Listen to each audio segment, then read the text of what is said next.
Kisah Bagong yang dijuluki orang gila gegara rajin bersihkan sungai kotor, kini sepanjang aliran jadi kolam ikan hias. Punya hobi bersih-bersih lingkungan sejak kecil membuat Bagong Margono tergerak membersihkan sungai kotor di sekitar tempat tinggalnya. Tak peduli harus keluar uang sampai 3 miliar, usaha pria tersebut membuahkan hasil. Kini di desanya kedatangan banyak wisatawan. Pria yang akrab disapa Mbak Bagong itu berhasil mengubah sungai Gejikan di Klaten, Jawa Tengah yang kotor dan penuh sampah menjadi cantik dan indah. Sempat disebut orang gila karena rela mengeluarkan dana pribadi miliaran untuk membersihkan sungai. Usaha Bagong kini tidak sia-sia. Yuk simak ulasan lengkapnya. Bagong Margono merupakan sosok penggerak sungai bersih dari Desa Karanglo, Kecamatan Polahan Harjo, Kabupaten Klaten, Jawa Tengah. Karena usahanya itu ia patut mendapatkan gelar sebagai pahlawan lingkungan di daerah tempat tinggalnya. Dalam sebuah wawancara, Bagong mengungkap untuk membersihkan sungai tersebut ia harus merogoh kocek sampai 3 miliar dari dana pribadinya. Ia pun memberitahu istrinya akan niatnya itu. Beruntung sang istri mengizinkannya. Oleh banyak orang berkata orang gila. Katanya ini sungai punya siapa Pak Bagong, kok mau seperti itu uang dibuang ke sungai. Saya berpikir positif. Saya tidak mengganggu air, cuma saya bersihkan tak buat sebaik-baiknya.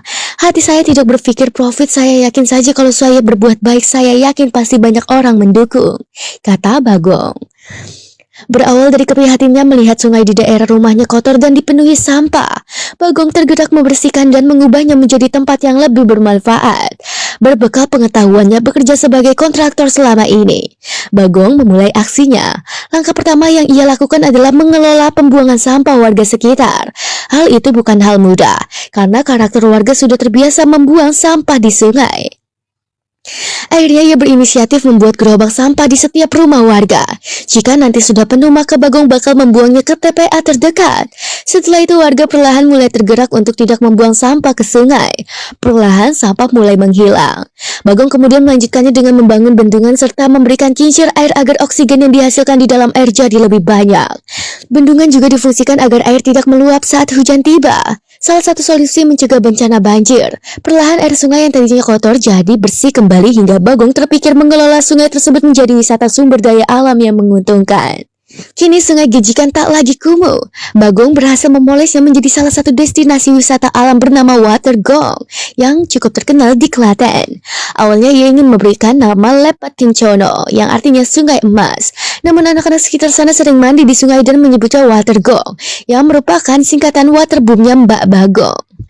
Kini area wisata Watergong di Desa Pongo, Kecamatan Polahan Harjo, Kabupaten Klaten, Jawa Tengah itu sudah dilengkapi berbagai wahana bermain anak, sehingga semakin banyak wisatawan yang datang dan otomatis menambah pendapatan dari pengelola yang kebanyakan warga sekitar. Di sana Mbak Bagong mengelola kolam koi untuk wisata, sementara kolam ikan mas untuk usaha rumah makannya. Ikan produksi itu dikelola dengan konsep menaikkan nilai tambah. Saya panen 30 ton ikan mas setiap 4 bulan dengan pakan 200 sak, yang per saknya untung 200.000. Jadi hitung sendiri keuntungan saya, katanya. Di aliran sungai tersebut kini sudah dipenuhi puluhan ribu ikan koi dan ikan emas. Sontak ikan-ikan berwarna kuning cerah tersebut mewarnai sungai ini hingga menjadi lokasi wisata yang instagramable. Adapun selama ini ikan di sungai umum tersebut diketahui tidak pernah diusili. Menurutnya hal itu dikarenakan dia selalu berbagi manfaat kepada lingkungannya, sehingga tak ada yang berani berniat jahat. Ia pun berpesan bahwa anak muda yang ingin sukses bisa dimulai dari lingkungan terdekatnya. Selain itu, usaha yang dilakukan dengan niat baik tidak akan mengkhianati hasil. Rasulullah Shallallahu Alaihi Wasallam bersabda, sebaik-baiknya manusia di antaramu adalah yang paling banyak manfaatnya bagi orang lain. Tak hanya membuat lingkungan jadi makin bersih, Bagong juga berhasil membuat lapangan pekerjaan bagi warga setempat. Tentunya hal ini sangat meningkatkan ekonomi warga setempat. Bagong sendiri memiliki filosofi untuk kaya bersama-sama. Pengelolaan tempat wisata tersebut dilakukan bersama dengan warga. Ia membuka lapangan pekerjaan untuk warga sekitar. Parkir wisatanya dikelola oleh para pemuda. Tiket masuknya lalu akan diberikan pada pihak desa untuk dikelola sebagai dana bersama. Bukan cuma itu, Bagong juga mengoperasikan rumah makan di Watergong. Ia mempekerjakan 20 karyawan dari warga sekitar. Sementara wisata sungainya dikelola oleh 5 orang.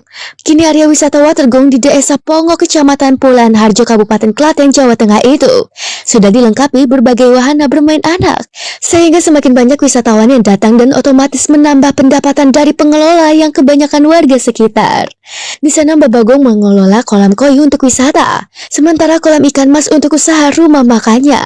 Ikan produksi itu dikelola dengan konsep menaikkan nilai tambah. Saya panen 30 ton ikan mas setiap 4 bulan dengan pakan 200 sak, yang per saknya untung 200.000. Jadi hitung sendiri keuntungan saya, katanya. Di aliran sungai tersebut kini sudah dipenuhi puluhan ribu ikan koi dan ikan emas. Sontak ikan-ikan berwarna kuning cerah tersebut mewarnai sungai ini hingga menjadi lokasi wisata yang instagramable. Adapun selama ini ikan di sungai umum tersebut diketahui tidak pernah diusili. Menurutnya hal itu dikarenakan dia selalu berbagi manfaat kepada lingkungannya, sehingga tak ada yang berani berniat jahat. Ia pun berpesan bahwa anak muda yang ingin sukses bisa dimulai dari lingkungan terdekatnya. Selain itu, usaha yang dilakukan dengan niat baik tidak akan mengkhianati hasil. Rasulullah Shallallahu Alaihi Wasallam bersabda, sebaik-baiknya manusia di antaramu adalah yang paling banyak manfaatnya bagi orang lain. Tak hanya membuat lingkungan jadi makin bersih, Bagong juga berhasil membuat lapangan pekerjaan bagi warga setempat. Tentunya hal ini sangat meningkatkan ekonomi warga setempat. Bagong sendiri memiliki filosofi untuk kaya bersama-sama. Pengelolaan tempat wisata tersebut dilakukan bersama dengan warga. Ia membuka lapangan pekerjaan untuk warga sekitar. Parkir wisatanya dikelola oleh para pemuda. Tiket masuknya lalu akan diberikan pada pihak desa untuk dikelola sebagai dana bersama. Bukan cuma itu, Bagong juga mengoperasikan rumah makan di Watergong. Ia mempekerjakan 20 karyawan dari warga sekitar. Sementara wisata sungainya dikelola oleh 5 orang. Memang luar biasa apa yang dilakukan Mbah Bagong ini. Berawal dari mau membersihkan lingkungan saja, jadi bisa bangun tempat wisata yang membantu perekonomian warga. Wajib dicontoh nih, gimana menurutmu?